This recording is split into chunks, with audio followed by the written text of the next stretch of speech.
नमस्कार, बुलेटिन में आपका स्वागत है। मैं हूं आपके साथ आशा सरमाल। चलिए शुरुआत करते हैं बुलेटिन की इस वक्त की बड़ी खबर से शुरुआत करेंगे। आपको बताते चले कि पुंछ की अगर बात की जाए तो पुंछ से बड़ी अपडेट देखने को मिल रही है, जहां पर मेंढर में सेना ने बड़े पैमाने पर तलाशी अभियान शुरू कर दिया है। भाटा, धुरिया, भिंबर गली और सिंग्योट में चल रहा है यहां पर पूरी तरह से तलाशी अभियान।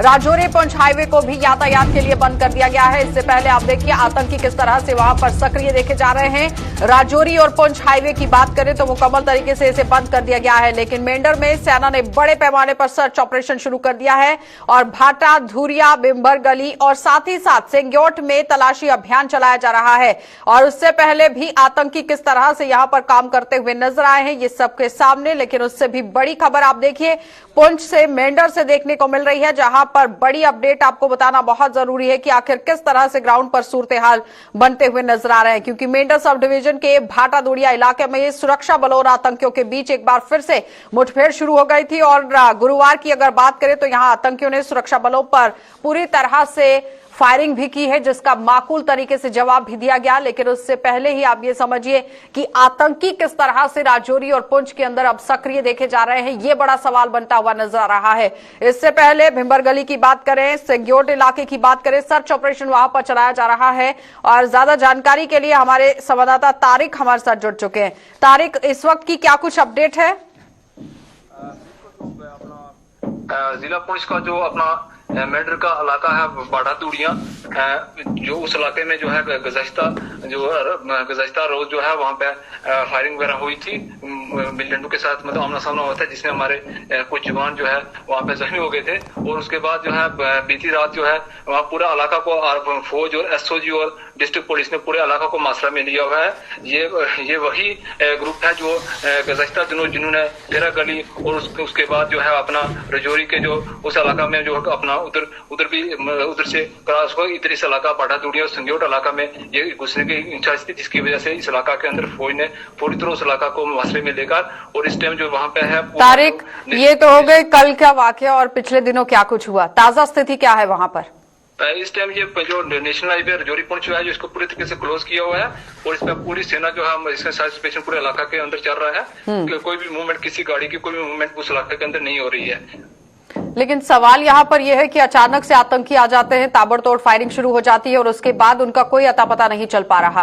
क्या लगता है कि सवालिया निशान किस तरह से उठता हुआ नजर आ रहा है कि कहां से यहां तक पहुंच रहे हैं आतंकी? ये जो इलाका है ये अपना सिंग्योट और ये भाटा दूड़िया जो है ये एक घनजान जो फॉरेस्ट इलाका है, जो घने जंगलात हैं इसके अंदर, जो ये सीधा जो सिंग्योट से राजौरी की सरहद और प्लस जो अपना देरा गली की सरहद के साथ जो उसका इलाका के साथ ये जुड़ता है। ये बहुत एक घनजान इलाका है। फौज अपनी तरफ से पूरी कोशिश कर रही है और पूरे तरीके से उसका नजर बनाई हुई है कि यहाँ से कोई मतलब बाहर किसी से कोई मतलब निकलने में कामयाब ना हो। कितने आतंकियों के छिपे होने की संभावना है? इसमें लगभग 6-7 हो सकते हैं। चलिए तारिक, बहुत बहुत धन्यवाद जुड़ने के लिए। तो फिलहाल आपने देखा कि तारिक हमारे संवाददाता हमारे साथ जुड़े हुए थे, जो बता रहे हैं कि किस तरह से आतंकियों के छिपे होने की भी संभावना है। और साथ ही इस वक्त की ताजा अपडेट ये है कि राजौरी पुंछ हाईवे को फिलहाल यातायात के लिए बंद कर दिया गया है, क्योंकि सर्च ऑपरेशन वहां पर चलाए जा रहे हैं। और मुकम्मल तरीके से ये भी समझिए कि राजौरी और पुंछ में किस तरह से इस वक्त स्थिति वहां पर बनती हुई नजर आ रही है। आगे बढ़ जाएंगी, कश्मीर घाटी आपको लिए चलते हैं, क्योंकि कश्मीर से भी इस वक्त बड़ी अपडेट देखने को मिल रही है। स्कूलों के हवाले से बड़ी खबर, कश्मीर घाटी में बोर्ड परीक्षाओं की घोषणा हो चुकी है। 8 नवंबर को 12वीं की परीक्षा शुरू हो जाएगी और घाटी में 83,000 स्टूडेंट्स अब यहां परीक्षा देंगे। और परीक्षाओं के लिए 741 परीक्षा केंद्र बनाए गए हैं और सुचारू संचालन के लिए भी शिक्षा विभाग पूरी तरह से तैयार देखा जा रहा है। लेकिन सवाल यहां पर ये कि क्या एसओपीज का पालन करते हुए ये सारा काम होगा, किस तरह से वहां पर सारी सुविधाएं रखी गई हैं, ये जानना बहुत जरूरी है। क्योंकि कश्मीर घाटी से बड़ी अपडेट देखने को मिल रही है, जहां पर परीक्षाओं का सिलसिला अब शुरू होता हुआ नजर आएगा, क्योंकि परीक्षाओं की घोषणा कर दी गई है। और ये पहले ही अभिभावकों की तरफ से भी, बच्चों की तरफ से भी मांगे सामने रखी गई थी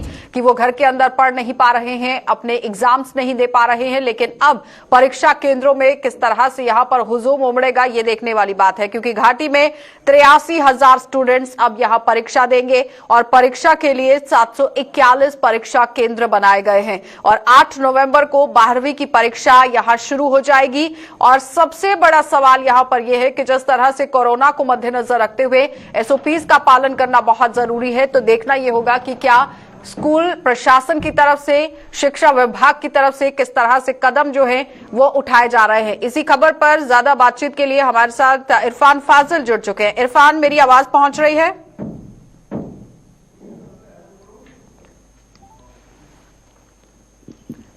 इरफान, आप मुझे सुन पा रहे हैं?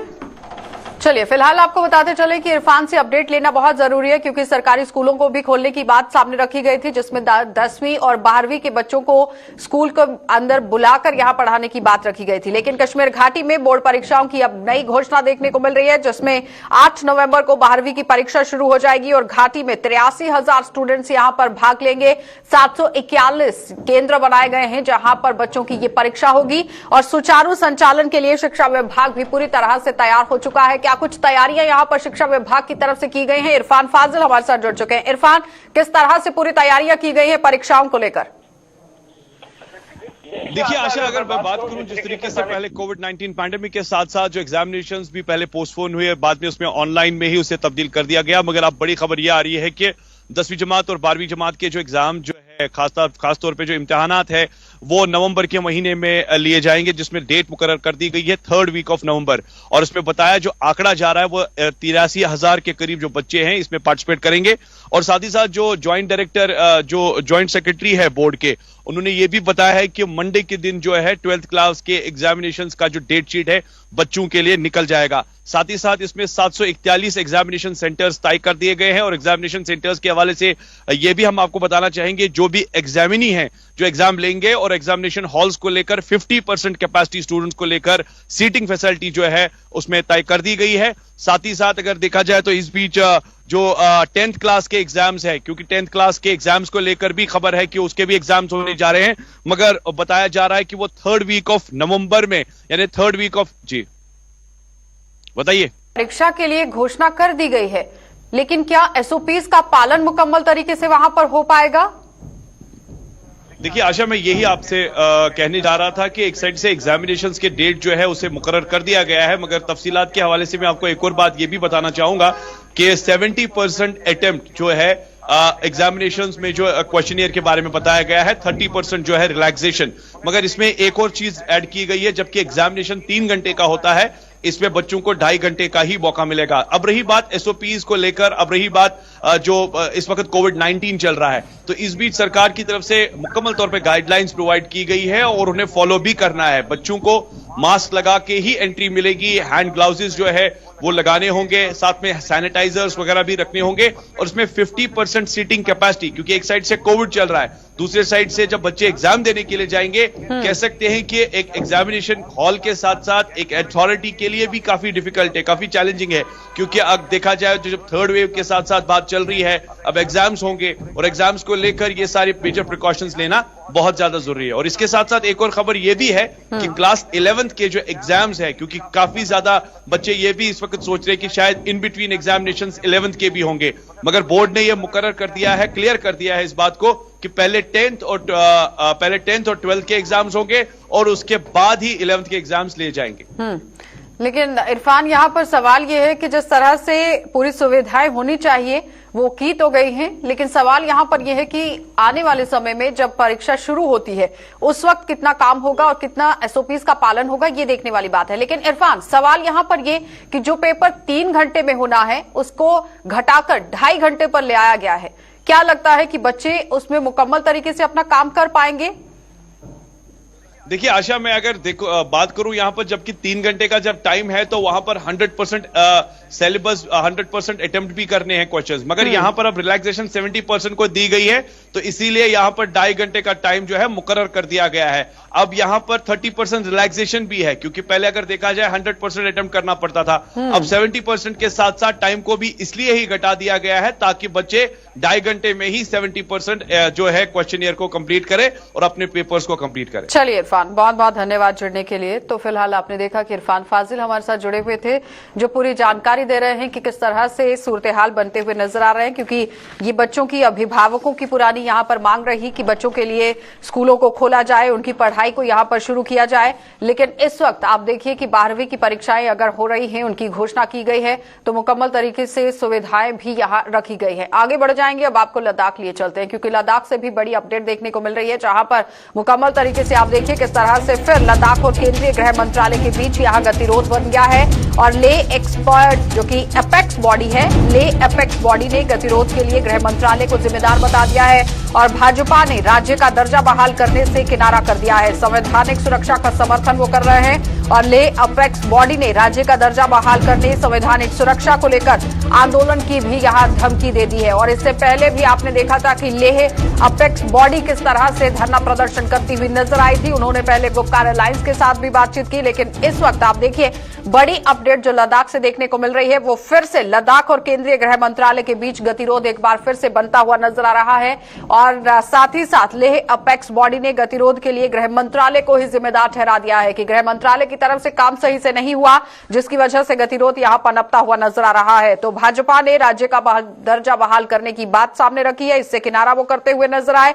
उन्होंने संवैधानिक सुरक्षा का समर्थन भी किया। इसाक हमारे संवाददाता लद्दाख से हमारे साथ जुड़ चुके हैं। इसाक, किस तरह से अब वहां पर सूरत-ए-हाल बने हुए हैं, क्योंकि पहले ही अपेक्स बॉडी ने काफी काम भी किया, गुपकार अलायंस के साथ भी बातचीत हुई, लेकिन अब गृह मंत्रालय के साथ भी गतिरोध बनता हुआ नजर आ रहा है। जी, आपको बता से लद्दाख के अंदर पॉलिटिकल मूवमेंट लगातार जारी है लद्दाख को स्टेटहुड की मांग को लेके, और वहीं लेह और करगिल में एपेक्स बॉडी और करगिल डेमोक्रेटिक अलायंस दोनों की जानिब से एक ज्वाइंट स्ट्रगल लद्दाख को स्टेटहुड 6 शेड्यूल के आधार पे करने की मांग की है। और इसी के चलते जिस तरह से नित्यानंद राय, जो कि मिनिस्टर ऑफ होम अफेयर्स में से थे, एमओएस होम, तो वो जब लेह आए थे, जिस वक्त custodian parliament Om Birla Leh visit किया था, उस वक्त उनके साथ मीटिंग करके 30 अगस्त के दिन मीटिंग करके ये तय किया था कि आने वाले वक्त में लद्दाख के अंदर एक कमेटी बनाया जाएगा और वो कमेटी लद्दाख के आने वाले फ्यूचर प्रोस्पेक्टिव के हवाले से बात करेगा और उस कमेटी का क़यादत जो है वो एमओएस होम रहेगा। लेकिन अभी तक वो कमेटी फिलहाल नहीं बना है और दिल्ली के साथ लद्दाख का राबिता अब जो है आहिस्ते आहिस्ते कम हुआ है। तो इसी के चलते, क्योंकि एक मीटिंग लगातार जारी रखना था मिनिस्टर होम अफेयर्स के साथ, लेकिन वो चीज नहीं होने पर एपेक्स बॉडी ने कल एक कन्वोकेशन रखा, जिसमें ज्वाइंटली जितने भी सोशल रिलीजियस ऑर्गेनाइजेशन के साथ साथ पॉलिटिकल ऑर्गेनाइजेशंस को बुला के ज्वाइंटली एक वार्म स्टॉर्मिंग मीटिंग रहा। और इस मीटिंग में काफी हलचल रही और अलग अलग इश्यूज पे बातचीत किया। लेकिन आपको बताते चले, इससे पहले जो एपेक्स बॉडी की बात करें, एपेक्स बॉडी ने करगिल डेमोक्रेटिक अलायंस के साथ बातचीत किया था और उससे पहले करगिल डेमोक्रेटिक अलायंस ने एपेक्स बॉडी के साथ भी बात किया और गुपकार अलायंस के साथ भी बात किया था। लेकिन अब जो है लद्दाख की बात करें, लद्दाख में एपेक्स और केडी एक प्लेटफॉर्म पे आके आने वाले वक्त पे स्ट्रगल करने जा रहे हैं। लेकिन कल की जो कन्वोकेशन मीटिंग में काफी हलचल रही और भारतीय जनता पार्टी की तरफ से अलग अलग ओपिनियन देखने को मिला कि ये जो स्टेटहुड की मांग है वो फिलहाल लद्दाख के लिए इस पॉइंट ऑफ व्यू के हिसाब से अभी और भी स्टेक होल्डर्स के साथ बातचीत करने की जरूरत है और भी लोगों के साथ बातचीत करने क्या लगता है साहब कि कहां पर बातचीत में कमी रह गई, जिसकी वजह से मतभेद वहां पर पनपता हुआ नजर आया? जी, आपको बताते चले, जिस तरह से एपेक्स बॉडी का क्लियर कट स्टैंड ये है कि अब लद्दाख को स्टेटहुड की मांग की और स्टेटहुड की मांग को लेके भारतीय जनता पार्टी पिछले कई टाइम से लद्दाख के अंदर ये कह रहे हैं कि फिलहाल स्टेटहुड जो है वो लद्दाख कैसे मांग कर सकते हैं जब तक सभी स्टेक होल्डर से बातचीत नहीं किया जाता। तो उसकी बरक्स में अपोजिट में एपेक्स बॉडी का कहना है कि इससे पहले जितने भी लोग थे लद्दाख के अंदर, खासकर जितने भी पॉलिटिकल और रिलीजियस ऑर्गेनाइजेशन से, उन सब से बातचीत करने के बाद ये तय हुआ है। लेकिन अब देखने वाली बात है कि आने वाले वक्त में ये क्लियर है एपेक्स बॉडी का कि लद्दाख के लिए ज्वाइंटली स्ट्रगल और एजिटेशन जारी रहेगा स्टेट। लेकिन इसाक, अगर बात की जाए, जब संसद के अंदर धारा 370-35 को संशोधित किया गया था, उस वक्त अमित शाह की तरफ से बताया गया था कि जम्मू कश्मीर को राज्य का दर्जा दिया जाएगा, विकास की राह पर इसे लेकर जाया जाएगा। लेकिन लद्दाख को लेकर कोई भी बात सामने नहीं रखी गई थी, केंद्र शासित प्रदेश पर ही रखने की बात देखी गई थी अभी तक। इस पर राज्य का दर्जा कब तक बहाल होगा, क्या कोई तस्वीर साफ हो पाई है? जी वही यही कंसर्न है लद्दाख के अंदर जो लीडर्स हैं। इनका कहना है कि लद्दाख को केंद्र शासित प्रदेश बना के लद्दाख के अंदर जो पब्लिक रिप्रेजेंटेशन है वो खत्म हुआ है। तो डिमांड कर रहे हैं कि लद्दाख के लिए स्टेट फूड दिया जाए ताकि पब्लिक जो रिप्रेजेंटेशन है वो मजबूत रहे, ग्राउंड जीरो पे डेमोक्रेटिक जो सेटअप है वो स्ट्रॉन्ग रहे, न कि ब्यूरोक्रेटिक जो है पावर लद्दाख के ऊपर रहे। ये एपेक्स बॉडी और करगिल डेमोक्रेटिक अलायंस का कहना है। चलिए इसाक, बहुत बहुत धन्यवाद जुड़ने के लिए। तो फिलहाल आपने देखा कि इसाक हमारे साथ जुड़े हुए थे जो लद्दाख से अपडेट दे रहे थे कि किस तरह से अपेक्स बॉडी अब संघर्ष करती हुई नजर आ रही है, क्योंकि भारतीय जनता पार्टी ने पूरी तरह से राज्य का दर्जा बहाल करने को लेकर किनारा कर दिया है, लेकिन यहां अपेक्स बॉडी चेतावनी दे रही है कि आने वाले समय में वो संघर्ष करेंगी और राज्य के दर्जे को बहाल करने की भी पूरी कोशिश यहां पर की जाएगी। अब देखना यह होगा कि क्या केंद्र शासित प्रदेश ही बना रहेगा लद्दाख या फिर राज्य का दर्जा भी से दिया जाएगा। आगे बढ़ जाएंगे। सीमा सुरक्षा बल को अंतर्राष्ट्रीय सीमा से मौजूदा 15 किलोमीटर की जगह यहां 50 किलोमीटर के बड़े क्षेत्र में तलाशी अभियान जो है वो चलाया जा रहा है और तलाशी लेने वाले जब्त करने के साथ साथ गिरफ्तार करने का भी अधिकार दिए जाने को लेकर जहां विपक्ष सवाल उठा रहा है, तो वहीं रक्षा विशेषज्ञ सरकार के इस फैसले का स्वागत कर रहे हैं। रक्षा विशेषज्ञ के मुताबिक अगर बात की जाए तो अफगानिस्तान में तालिबान के सत्ता में आना और चीन और पाकिस्तान के रवैये से पैदा हालात को देखते हुए सरकार का ये कदम सराहनीय है। उन्होंने कहा कि पिछले कुछ समय से सीमा के उस पार से नशे की तस्करी में लगातार इजाफा हो रहा है और सरकार के इस कदम से आने वाले समय में नशा तस्करी पर नियंत्रण भी होगा, लेकिन किस तरह से होगा वो आपको दिखा देते हैं। बीएसएफ के तकरीबन 2,65,000 सोल्जर जो हैं वो हमारी आईबी और कहीं कहीं पे एलओसी को गार्ड कर रहे हैं। अभी जो सिचुएशन उभर के सामने आ रही है हमारे दो पड़ोसी देशों से, that is China and Pakistan, things are not looking all that good. Taliban सरकार का अफगानिस्तान में आना has further emboldened the Pakistan and China. अभी वो इस फिराक में है कि प्रॉक्सी वॉर को जो इंटेंसिटी है उसको बढ़ाया जाए और कश्मीर इशू को इंटरनेशनलाइज किया जाए। हमारी पंजाब और जम्मू कश्मीर यूटी बुरी तरह से इससे इफेक्ट हो सकते हैं अगर हमने प्रिवेंटिव मेजर लिए। तो ये उसी दिशा में एक कदम है जहां पे इन्होंने बीएसएफ को एम्पावर किया है। इस समय अगर हम देखें तो बॉर्डर के ऊपर नारकोटिक टेररिज्म का प्रोसेस चल रहा है, आर्म्स की स्मगलिंग हो रही है, वेपन्स की स्मगलिंग हो रही है, करेंसी की फेक करेंसी डाली जा रही है। और बीएसएफ जो है अभी इसके अंदर पुलिस के साथ सहयोग करके इस जो थ्रेट को काफी हद तक मिटिगेट कर सकती है और ये एक अच्छी मूव है जिसकी मैं तारीफ करता हूं और आने वाले समय में इसके अच्छे डिविडेंड्स मिलेंगे। जो 35 किलोमीटर इनसाइड पेरीमीटर्स के ऊपर जो पावर दी गई हैं, एडिशनल पावर के, वो लोग सर्च कर सकते हैं, देख सकते हैं। अगर आप थोड़ी 2-3 महीने या 4 महीने 6 महीने पीछे अपने आप को ले जाएं तो आप देखेंगे कि जो ड्रग्स की तस्करी है वो बहुत ही ज़्यादा लेवल पर हो रही है और ड्रग्स की तस्करी ड्रोन से भी की जा रही है, ड्रोन की मदद भी ली जा रही है और कैरियर की मदद भी ली जा रही है। आपने देखा है कि पीछे 33 करोड़ रुपए की ड्रग्स की जो हैं, जो कंसाइनमेंट हैं वो पकड़ी गई। यानी कि सडनली ड्रग्स जो हैं बड़े हाई लेवल पे जो इनकी मूवमेंट जो है वो शुरू हो गई। कुछ देखिए कि हाँ, अफगानिस्तान की तरफ भी आपका ध्यान जाएगा क्योंकि तालिबान जो हैं उनका जो पूरा जो आमदनी का जरिया था वो ड्रग्स ही है। तो वो डेफिनेटली चाहेंगे क्योंकि हिंदुस्तान भी एक मार्केट है और हिंदुस्तान के थ्रू बाहर जाना भी एक बड़ी भारी एक रूट मार्केट है जिसके रूट के थ्रू, हिंदुस्तान रूट के थ्रू बाहर भेजा जा सकता है। तो इसमें बढ़ोतरी बड़ी ज़बरदस्त हुई है। इस बढ़ोतरी को देखते हुए गवर्नमेंट ने ये डेफिनेटली एक ठीक फैसला लिया है।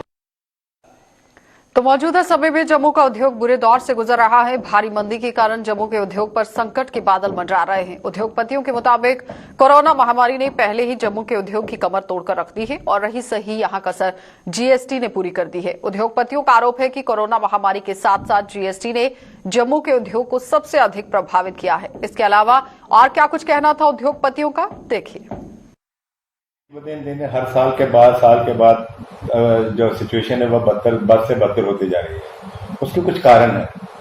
उसका एक कारण तो ये है कि जो हमारे लिए जो जीएसटी लगा दिया गया स्टेट में, जीएसटी के कारण ठीक है, जीएसटी पूरी कंट्री में लगा तो इस कंट्री ये स्टेट में भी लगना चाहिए, लगा, लेकिन हमारे लिए प्रोटेक्शन क्या है? हम यहाँ पर प्रोडक्ट बनाते हैं, उसको लाने के लिए रॉ मटेरियल हमें ऑल ओवर इंडिया से लाके यहाँ रॉ मटेरियल लाना है, उस पर हमारे फ्रेट चार्जेस लगते हैं, अदर चार्जेस लगते हैं, हमने वहां से टेक्निकल नो हाउ लानी है, उसके लिए जो आदमी दिल्ली में 5,000 में काम करता है वो हमारे पास यहाँ 25 में भी काम नहीं करता, हमें उनको भी यहाँ लाना पड़ता है। फिर यहाँ पर आकर हमारी कॉस्ट ऑफ प्रोडक्शन बढ़ जाती है, फिर वही गुड्स हमने यहाँ बनाकर उनसे अच्छी क्वालिटी के बनाकर वापस बेचते हैं जब वहां पर, तो उसमें दोबारा फ्रेट कंपोनेंट आ जाता है, तो जब वहां जाके जाता है तो हमारी वो वहां पर रेट्स जो है वो कॉम्पिटिटिव रहते ही नहीं, तो हम कैसे बेच पाएंगे? तो एक तो जीएसटी ने मार दिया, हमारी जो आउटसाइड J&K स्टेट सेल थी पहले, वो तो पहले ही खत्म थी, अब जो स्टेट में होती थी वो बाहर वाले लोग आके यहाँ बेच रहे हैं, तो हमारा वो तो काम खत्म हो गया। नंबर 1। नंबर 2, उसको खूब करने के लिए हमने कहा ऑनलाइन सेल स्टार्ट करते हैं, हमने ऑनलाइन सेल जो है ऑल ओवर इंडिया स्टार्ट की। अब ऑनलाइन सेल में भी फिर लॉजिस्टिक प्रॉब्लम आ जाती है, लॉजिस्टिक कॉस्ट इतनी ज्यादा आ जाती है, मैंने यहाँ से पांडिचेरी माल भेजना है, मैंने यहाँ से कन्याकुमारी माल भेजना है, तो एक पीस के ऊपर 1,500 रुपए 2,000 रुपए की कॉस्ट आ जाती है, जबकि वही बंदा जो दिल्ली में बैठा, बॉम्बे में बैठा, वो 400-500 रुपए में बेच देता है, तो वो 1,500 रुपए में मैं कहां से रिकवर करूंगा? बाहर की मार्केट भी खत्म, लोकल मार्केट भी खत्म। बोला है कि जो नई इंडस्ट्री 2021 में अप्रैल 21 में लगाएगा या उसके बाद लगाएगा तो उसको इंसेंटिव्स मिलेंगे, उसको जीएसटी मिलेगा, 100% जीएसटी एग्जम्पशन मिलेगी। अब वही एक एग्जिस्टिंग इंडस्ट्री है जो चल रही है, पिछले 24 साल से चल रही है, जिसने 24 साल से एम्प्लॉयमेंट 5 से 50 पर लाई, 50 से 100 पर लाई, वो चल रहा है, वो यहाँ से भाग नहीं रहा। आप इंसेंटिव दे रहे हैं, नहीं दे रहे, वो चल रहा है, लेकिन आप नई इंडस्ट्री आएगी, जब उसको इंसेंटिव मिल जाएंगे तो लोकल भी में कॉम्पिटेटिवनेस खत्म हो जाएगी। जब हमारी लोकल भी कॉम्पिटेटिवनेस खत्म होगी तो बेचारे ये जो 150 आदमी हमारे पास काम करते हैं, मुलाजिम है जो, ये सारी की सारी नौकरियां जाएंगी, यहाँ काम बंद होंगे। तो इस हिसाब से गवर्नमेंट का attitude toward the existing industry is not good. दूसरा कारण ये इंडस्ट्री का तो हमारे ये है कि हमारे तो बहुत प्रॉब्लम है खासकर स्मॉल इंडस्ट्री में। देखो, एक तो हमारा जीएसटी का जो उन्होंने किया है, ये उन्होंने रखा है 50 करोड़ रुपया रखा है, जो 3% छोटी इंडस्ट्री को देना है, लेकिन मेरा ख्याल है ये अमाउंट बहुत कम है, इससे तो कुछ मिलेगा नहीं फायदा। हमारा टोल टैक्स बंद होने से हमारी इंडस्ट्री जो है स्मॉल स्केल, इसमें काफी बर्बाद है। चाहे कोई डिमांड नहीं है, मार्केट ठंडी है, मतलब काम काज बिल्कुल ठप्प पड़ गया है, समझ नहीं आ रहा मार्केट कैसे चलेगी। मतलब ये पोस्ट कोरोना में कुछ भी काम बिल्कुल है ही नहीं, तो ना कोई डिमांड है, सीजन आ गया, सीजन होने के बावजूद भी कोई डिमांड नहीं है। चलिए, तो अब आपको जम्मू जिले से राहत भरी खबर बता देते हैं, क्योंकि जम्मू जिले में पिछले 24 घंटे में कोरोना संक्रमण का कोई भी मामला सामने नहीं आया है। जीएमसी प्रशासन के मुताबिक अगर बात की जाए तो जम्मू में कोरोना संक्रमण के केवल 3 ही मरीज हैं, और जिनमें 2 का इलाज जम्मू के मेडिकल कॉलेज में चल रहा है, जबकि 1 का इलाज DRDO अस्पताल में चल रहा है। घंटे में गवर्नमेंट मेडिकल कॉलेज जम्मू और एसोसिएटेड हॉस्पिटल में कोई भी पेशेंट जो है कोविड-19 से एडमिट नहीं हुआ है।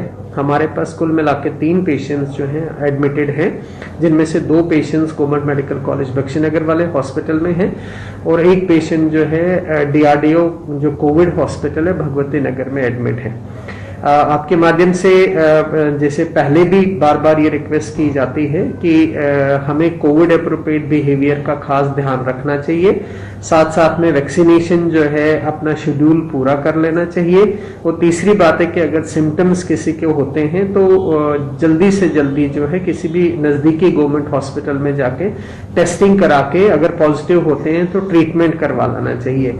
सेल्फ मेडिकेशन या केमिस्ट के पास जाके खुद ही कोई दवाई लेना जो है बिल्कुल गलत बात है, उससे नुकसान होने के ज्यादा चांसेस जो है वो रहते हैं। कृषि विभाग जम्मू संभाग के निदेशक के शर्मा ने रबी की फसल को लेकर एक प्रेस कॉन्फ्रेंस की, और इस मौके पर निदेशक के शर्मा ने कहा कि विभाग की ओर से जिला स्तर से लेकर पंचायत स्तर तक एक अभियान शुरू किया गया है, जिसमें किसानों को रबी की फसल को लेकर जागरूक किया जा रहा है। उन्होंने कहा कि रबी के सीजन में 70,000 क्विंटल बीज यहां किसानों को उपलब्ध कराया जाएगा। उन्होंने और क्या कुछ कहा है, जरा देखिए। बड़ी चीज जो है रबी के लिए वो है सीड। तो हम रबी में कोई 70,000 क्विंटल बीज किसानों को देंगे इस रबी सीजन में, जिसमें मोटे तौर पर सबसे ज़्यादा बीज लगेगा हमारा गेहूं का, 60,000 क्विंटल के करीब गेहूं का बीज लगेगा। और उसके बाद जो चारे वाली फसलें हैं, जबी और बरसीन, ये जो है ये 3,000 क्विंटल के करीब ये वाला बीज जो है ये हम किसानों को दे रहे हैं। 1,000 क्विंटल के करीब हम ऑयल सीड जो है तेल वाली फसलों का बीज देंगे। ऐसे ही सब्जियों का जो बीज है ये लगभग 400 क्विंटल के करीब सब्जियों का इस सीज़न में हम किसानों को दे रहे हैं। इसी तरीके से जो ये जो फसलें हैं हमारी दालों वाली फसलें हैं, पल्सीज हैं, ये भी बीज जो है हम किसानों को दे रहे हैं। रबी सीजन का कुल मिला के मैंने आपको बता दिया कोई 70,000 क्विंटल हम सीड जो है किसानों को दे रहे हैं और ये सब्सिडाइज्ड रेट पे है। इस 70,000 क्विंटल में हमारी अपनी प्रोडक्शन जो होगी वो लगभग 35,000 क्विंटल हमारा अपना बीज है जो हम अपने फार्मों से पैदा करते हैं और आगे किसानों को दे रहे हैं। और इतना ही लगभग आधा बीज जो है हम जो सीड कंपनियां हैं, भारत सरकार की जो कंपनियां हैं जैसे नेशनल सीड कॉरपोरेशन है, उनसे ये सीड हम प्रोक्योर करके और सारा बीज जो है किसानों को अपने सब्सिडी के बजट के हिसाब से सब्सिडाइज्ड रेट पे किसानों तक पहुंचा रहे हैं। आज की डेट तक हमने लगभग 10,000 क्विंटल बीज जो है वो फील्ड में हम हमारे जो स्टोर हैं, जो गांव लेवल पे जो स्टोर हैं, पंचायत लेवल पे स्टोर हैं, वहां पर हमने पहुंचा दिया है। चलिए, बुलेटिन में फिलहाल इतना ही। देश और दुनिया की खबरों के लिए आप बने रहिए गुलिस्तान न्यूज के साथ।